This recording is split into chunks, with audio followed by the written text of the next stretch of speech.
Shalom, shalom. First and foremost, I'd like to give all glory, praise, and honor to Yahweh, the Heavenly Father, who the world calls God, by Hashem, by the name of Hamashiach Wamalak Yahushai, who the world ignorantly calls Jesus Christ.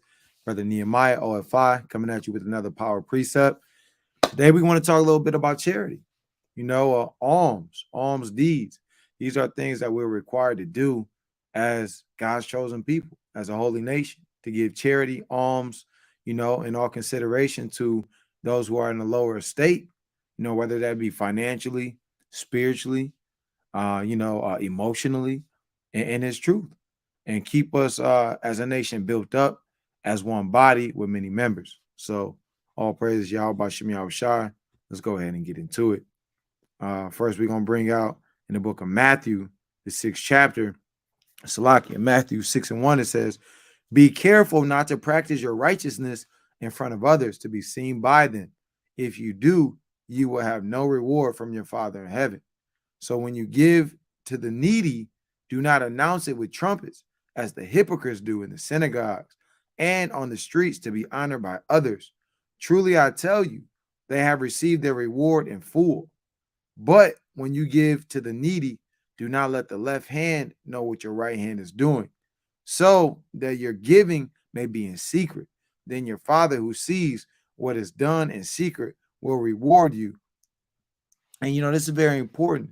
It's giving us the guidelines of Salakia, guidelines of how to give charity and how to conduct ourselves. Because in the world, it's like somebody lets you borrow $20. Let's say you're kind of going through it, you're down, you need food for your children, or you need gas, and you call up a brother, say, or a sister, hey brother, I need so and so. Next thing you know, you look on Facebook, the brother like, yeah, I'm righteous. I gave Nehemiah $20 to get to work. And not that we ashamed, and what I'm saying, that we fell in the lower state and were in need of charity. But what the precepts are saying is, don't broadcast your charity out. If you're doing something, do it in meekness, humility, do it for the goodness, and do it because we commanded to, but also do it in a good spirit. Don't kind of give charity also on the other hand and be damn mad about it. Kind of, well, man, I guess I'm gonna give it to you again. Making it grievous to those who you given, who are in the receipt of that charity. So from that standpoint, also when we break down, let's look at alms. So if we go into the blue letter, as we'll see, alms or charity is, let me see how to pronounce this. Strong's G 1654, Elei Masune. Elei Masune, which is in the Strong's in the Greek. And we see for that alms, which means mercy or pity, especially as exhibited in giving alms or charity. The benefaction itself, a donation to the poor or alms. And as we see here, a mercy. Got to have, as you see right here in Matthew 6 and 4, and 6 and 1 through 4. So we see that charity is giving alms. You right? Alms is giving charity, is mercy. Even when we look up that charity, which we'll get to here in a minute, is alms, is agape, is love, because we got to show love to give that charity throughout the nation, right? The nation of Israel, that is. And if we look up that root word right here, I think it says Elios. Strong's G 1656, Elias. Elias. So Elias, when we look up the root word for charity, for Salakia, alms, mercy, kindness, or goodwill towards the miserable and the afflicted, join with a desire to help them. So not just a goodwill, but also a desire to help them. So you see a brother or a sister in a lower state, you kind of don't just be there and say, hey, I'm going to pray for you, brother. I'm going to pray for you, sister, but then not actually put in the work and be able to want to help them. Whether that's spiritually, you might pray for the brother. You might not have it. Like it says in the book of Sirach, which I got to find the precept, says basically give only to the godly too, and give not into a sinner. Paraphrasing as well. And then also too, give only how do I say the paraphrasing? Give to your own ability. You know what I mean? If you down on your last 20, hey, you might not be able to give alms of that 20. You know what I mean? Because then you're going to be in the same position or the same estate as as those who you're giving to. So we got to also use wisdom and discernment, and give not to a sinner, because in the sense that, hey, a brother or sister might not be in the truth. They might ask you kind of to borrow $20 or whatever amount of money that is, and next thing they're gonna go buy some damn weed with it, or they go hit the strip club with it, or you give them 20 or 10 or whatever that alms may be, and they go and get in kind of all manner of folly and wickedness. I know one brother who once upon a time gave a certain family member some alms, and that family member was a damn dope head. Kind of went and did and bought dope and drugs and things with the alms. So like it say in the book of Sirach, that paraphrasing, know who you doing good to, you know what I mean? And give not to the sinner, but give to the godly. So continue on. That's all now. Let's get that matter of fact in Proverbs 18 and 22. Right? Bam. So we look at hold on, I wanted the NIV, wanted the KJV. Salakia. Bear with me.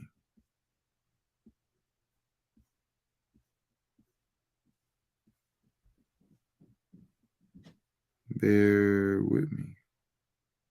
Now I want the 21st century. KJV, I want the standard KJV. When you get into some of these NIVs and different things of that nature, it doesn't always say the same thing. As far as, they might kind of change the words around or use some modern day words. So we want to get it in that first translation. So Proverbs 19 and 22 says, the desire of a man is his kindness, and a poor man is better than a liar. And so we also got to understand in giving alms that just because somebody is poor, don't make them wicked. You know what I mean? Doesn't mean that they're a bad brother or sister, right?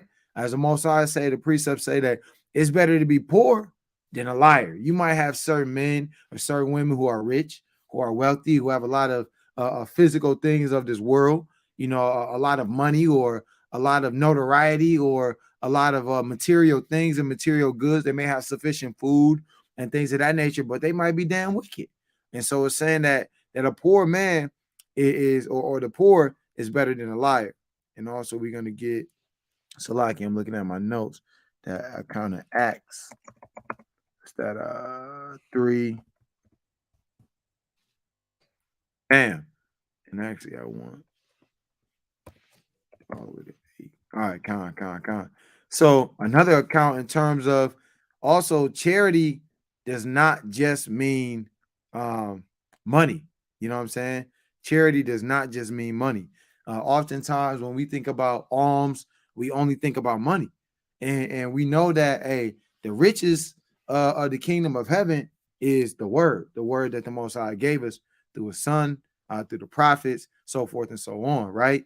So even in this account in the book of Acts, the 3rd chapter, 2 through 8, it says, and a certain man lame from his mother's womb was carried, whom they laid daily at the gate of the temple, which is called Beautiful, to ask alms of them that entered into the temple. So we see one of our Israelite brothers in a low estate, not only physically, because this man was physically lame. He couldn't walk from the time of that he was born, as you see from his mother's womb.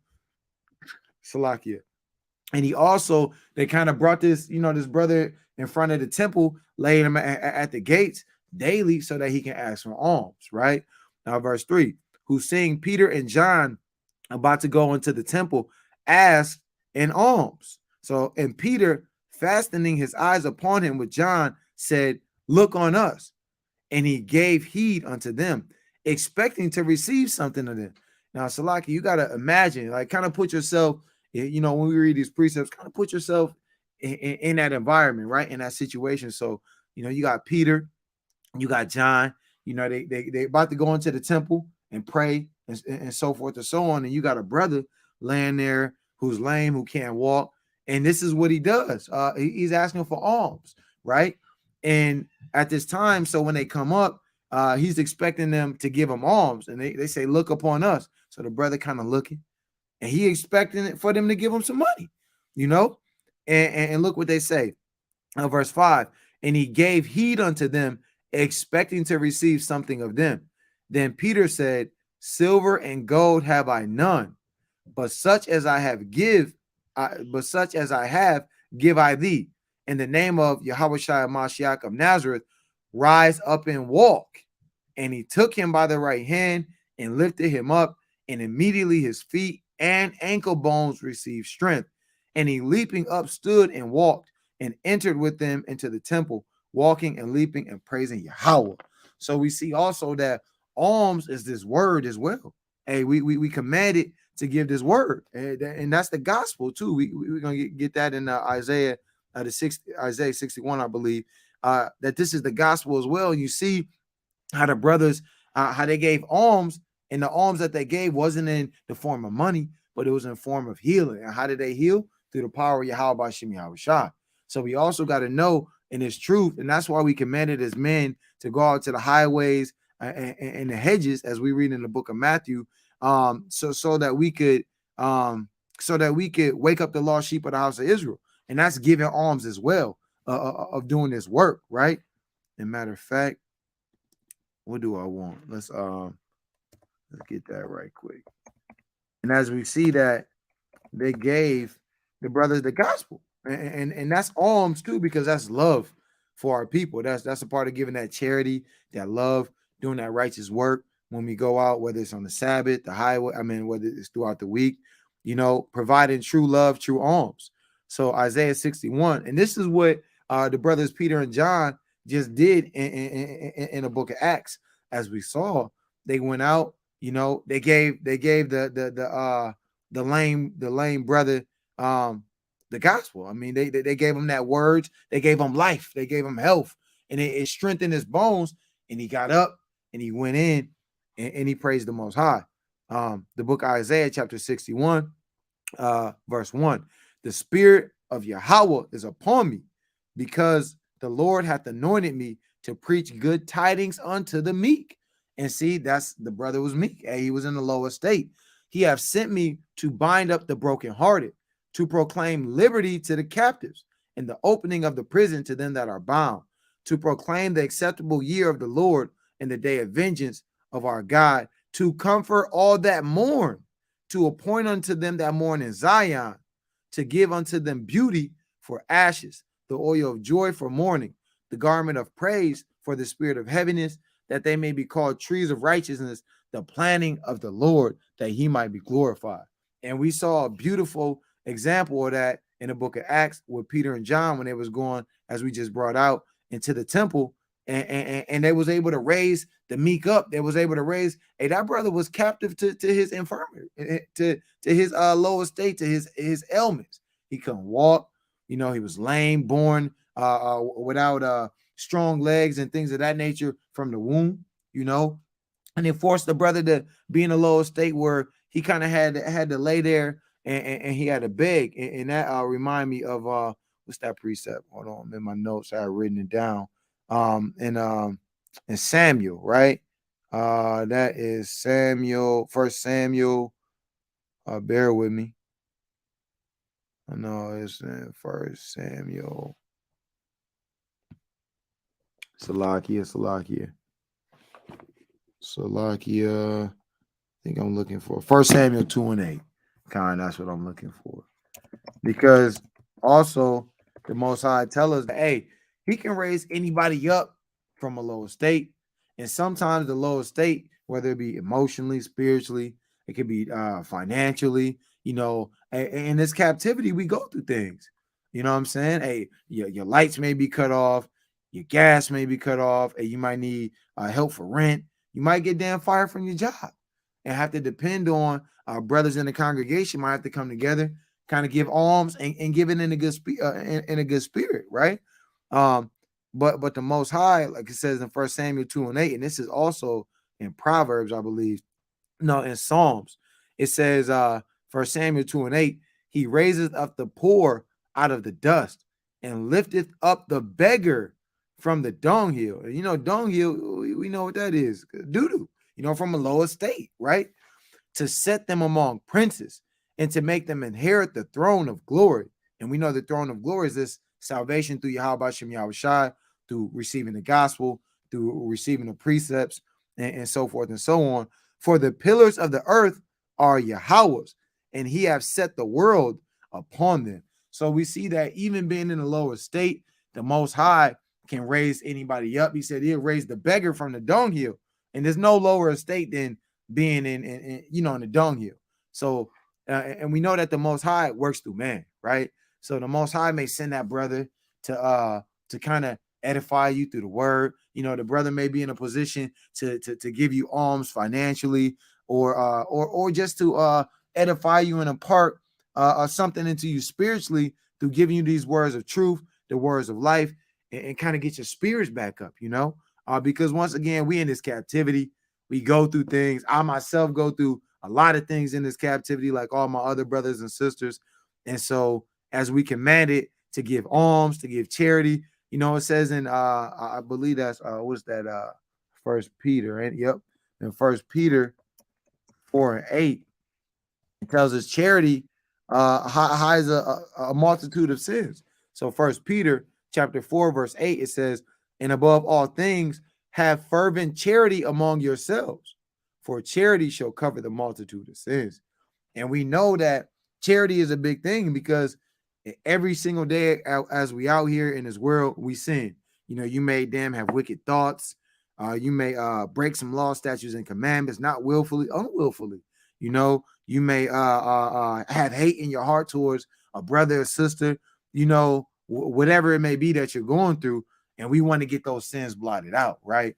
So that's another thing as well. In addition to that, we commanded to it, a charity shall cover a multitude of sins. And man, it's not one of us out here in this truth who don't need some sins blotted out. We got a multitude of sins, as it says, and it shall cover the multitude of sins. And when you think of a multitude, that's many. And when we look up that charity too, it goes to agape, right? As a matter of fact, just to prove that, First Peter 4:8, right? Okay. So bam. Seeing that First Peter 4:8, for charity right here. Agape. Strong's G26, agape. Agape. He say agape. So, agape. So which we see is affection, goodwill, love, benevolence, brotherly love, right? So you have brotherly love and love towards your people as we commanded to, because it doesn't say in the book of First John, the 5th chapter, I believe that's 5 and 3 and 4, says, hey, if you love the children of God, then you will keep the commandments. And we know a commandment is to give alms, to give charity, because you should want to see your brother or your sister not in a lower state, especially once again, we in this captivity. We all we have, and so we see, and it's funny because when I used to be in a so-called Christian church, they're always taking tithes. And you see the pastor in his new suits, his new cars, the beautiful parsonage house and all of these things. But the congregation, a lot of the times, doesn't have the things sufficient, whether it be financially.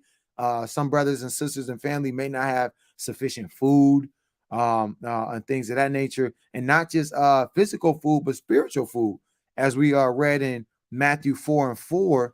Let's get that. That man should not live off bread alone, but off every word that right here, the book of Matthew, chapter 4, verse 4 says, but he answered and said, it is written, man should not live by bread alone, but by every word that proceedeth out of the mouth of Yahweh. So, even sometimes we may be spiritually hungry or malnourished. You follow what I'm saying? So once again, we commanded to give those charities and those alms, but what I was bringing out on here is on this benevolence. I remember in a so-called Christian church, right, there would be an offering. You go to the church on Sundays or whatnot, and they'd take like 3 or 4 offerings. They had the damn the regular tithing, they have an offering, they have the building fund, and then they used to have something that at the church I used to go to on a little envelope. It was a little nasty little box you could check, and it says benevolence. And I'm led to believe that they never gave that benevolence fund out to the people. Suddenly you hear of them giving alms. If your light bill's off, you can't go to the church and ask the pastor to give you some benevolence, to give you some help. You know what I mean? So we got to realize that these are things that we are commanded to do, and we can't do them. We're gonna get that 2 Timothy 3:10. And when we do this charity, right, as it says, the book of 2 Timothy chapter 3 verse 10, but thou hast fully known my doctrine, manner of life, purpose, faith, long suffering, charity, and patience. Hey, we got to have charity in this thing. We got to have that love, and we command it. If we look at in Leviticus in the law, right, the 25th chapter, 25:35. So we actually commanded too in the law. Like if you see your brother, if he's waxing poor, you commanded to help him, right? We commanded to do this. Now, if you see Esau, Amalek, any other nation, you're not commanded to help that nation.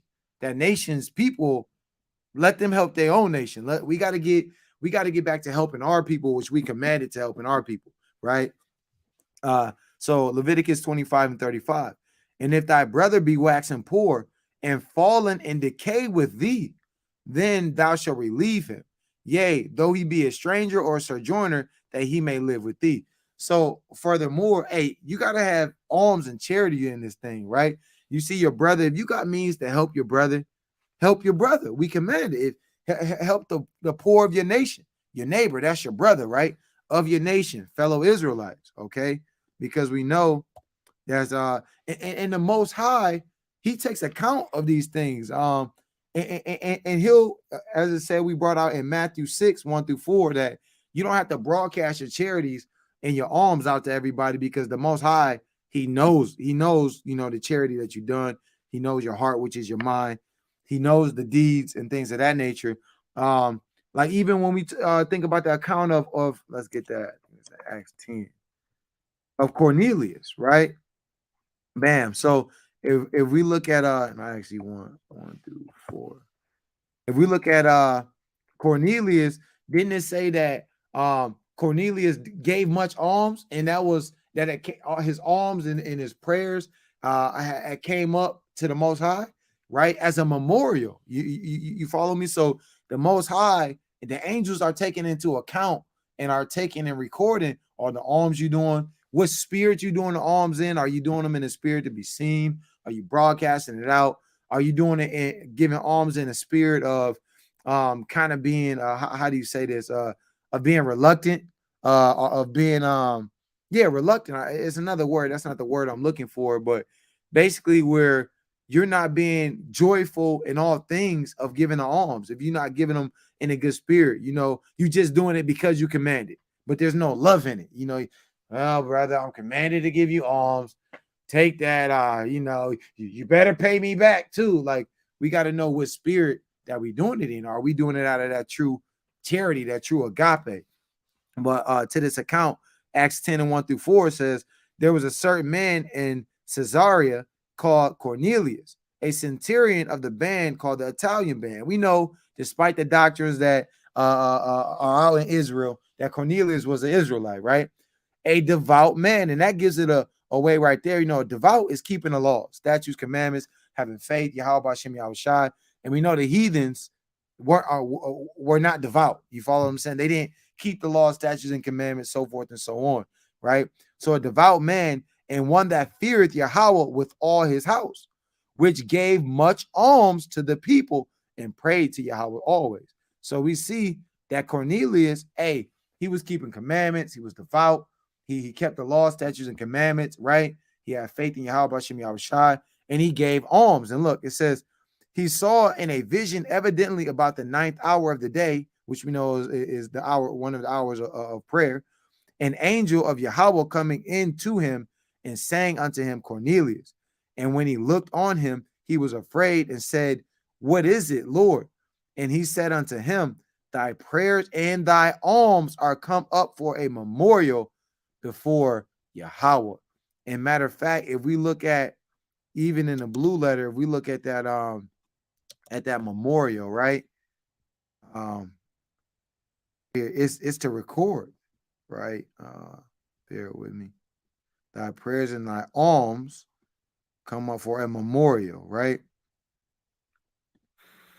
Strong's G 3422. Mene Masanat. Look, a memorial, that by which the memory of any person or thing is preserved, a remembrance. So when you give those alms, as we just see in this account with Cornelius, the alms are given, and it's a memorial. The Most High is not unrighteous that he will forget your works, right? That's a memorial, and that's an offering, right? That's a sacrifice. You know, you're sacrificing, and we can't get simple and say that, hey, you're sacrificing, that you're taking from what you have, because the Most High is just, he'll bless you openly, right? It might be your last, right? The Most High may put the spirit on you to give your last, and you got faith in knowing the Most High is just, and he's going to take care of you and things of that nature, right? But we see that this is as a memorial. And matter of fact, we're going to get that account too. I wanted to bring that out, that where was it, with the sister Dorcas, who I believe that's in Acts as well. Acts might be the 24th chapter I'm looking for. No. Okay. Salakia. This as well too, as our brother Paul. I think let me see. That's what I'm looking for. Because even Paul gave much alms. He gave much alms. That's 17. Salakia. He gave much alms, right? The book of Acts, chapter 24. I'm gonna start with 15. He says, it's like, I'm gonna start with 14. It says, But this I confessed unto thee, that after the way which they call heresy, so worship I Yahweh of my fathers, believing all things which are written in the law and in the prophets. And this is another thing, Paul kept the law. He believed all things that were written in the law and the prophets, right? Because it's a doctrine out here, especially the Christianity and these other churches want to Slaki and these other doctrines want to push the doctrine that Paul didn't keep the law, that the law is done away with, right? Paul said, But this I confessed unto thee, that after the way which they call heresy, so I worship Yahweh of my fathers, believing all things which are written in the law and in the prophets, and have hope towards Yahweh, which they themselves also allow, that there shall be a resurrection of the dead, both of the just and unjust.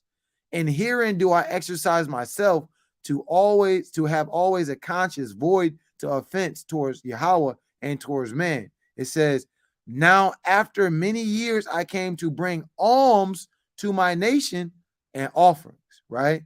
And so we see that Paul kept the law, and a part of the law, as we know, we commanded to give alms, right? And as we saw into the account in Acts that we brought out earlier with Peter and John, that also that alms is given the word, because we commanded to go out to the highways and the byways and the hedges and to bid that marriage and to give that word. And that's, we're gonna get that, matter of fact, in 1 John 5:3, because that's love, right?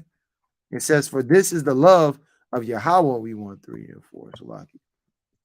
For this is the love of Yahweh, that we keep his commandments, and his commandments are not grievous, right?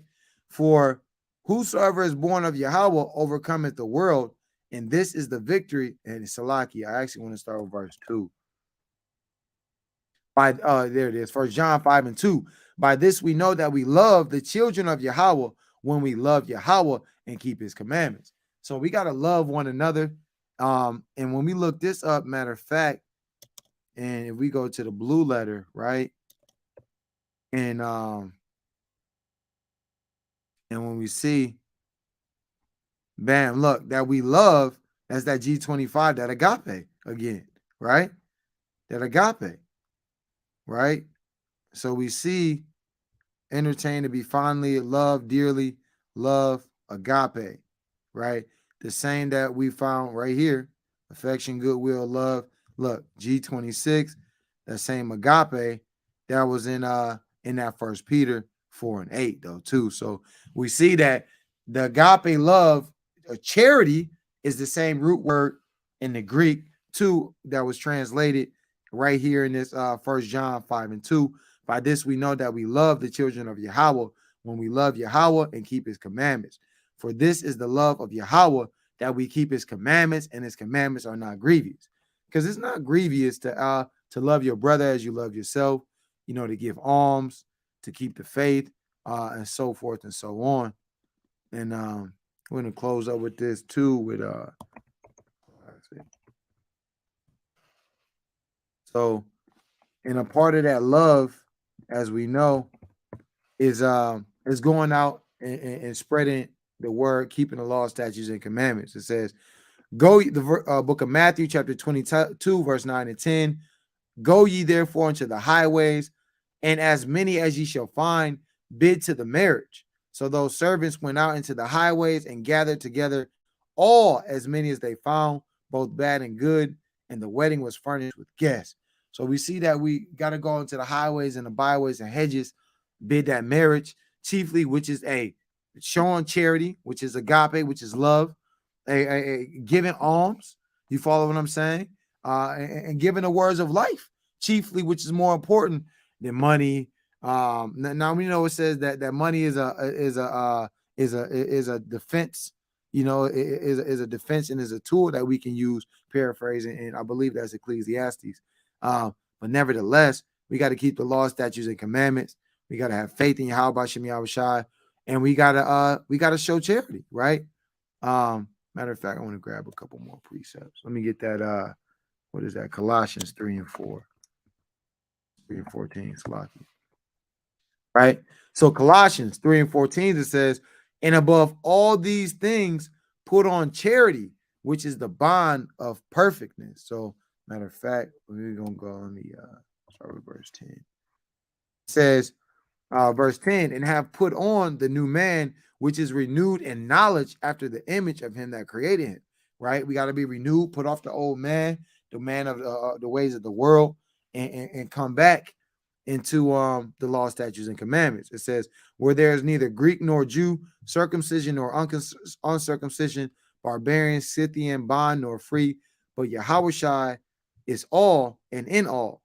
Put on, therefore, as the elect of Yahweh, and we know who the elect is, the Israelites, holy and beloved, according to Deuteronomy 7 and 6, holy and beloved, which that set apart, beloved, bowels of mercies, kindness, humbleness of mind, meekness, long suffering, forbearing one another, and forgiving one another. If any man have a quarrel against any, even as Yahushua Mashiach forgave you, so also do ye. And above all these things, now these are some pretty heavy things, that the precepts just commanded us to do, right? It says, and above all these things, put on charity, which is the bond of perfectness, Salaki. And we know bond holds things together. So you got that charity, got that love, it's gonna hold. Also, through the precepts, we get understanding. It says that's why all the commandments hung on those two commandments: love God, your father, and love your brother as yourself. Paraphrasing, that brotherly love, because that bond, that love, that perfection, that perfectness is gonna be the bond of perfectness to bring everything together. Let's get that. Looking for that 1 Timothy 5 and 12. A couple more precepts. So 1 Timothy 5 and 12, it says, hold on, it's like it ain't what I'm looking for. No, I'm looking for 1 Timothy 1 and 5. It's lucky. 1 Timothy 1 and 5. I'm gonna start with 3 through 5. It says, 1 Timothy 3, I'm gonna start with 4. Neither give heed to fables and endless genealogies, which minister questions rather than godly edifying, which is in faith, so do. Now, to the end of the commandments is charity out of a pure heart and of a good conscience and of faith unfeigned.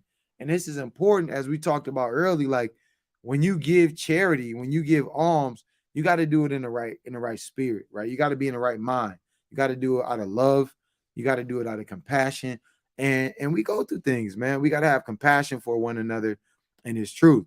And with that, I want to give all glory, honor, and praise to Yahweh, Bahashem, Hamashiach, Wamalak Yahushai, Barakatah, hallelujah, hallelujah, hallelujah. Kwam Yasharal.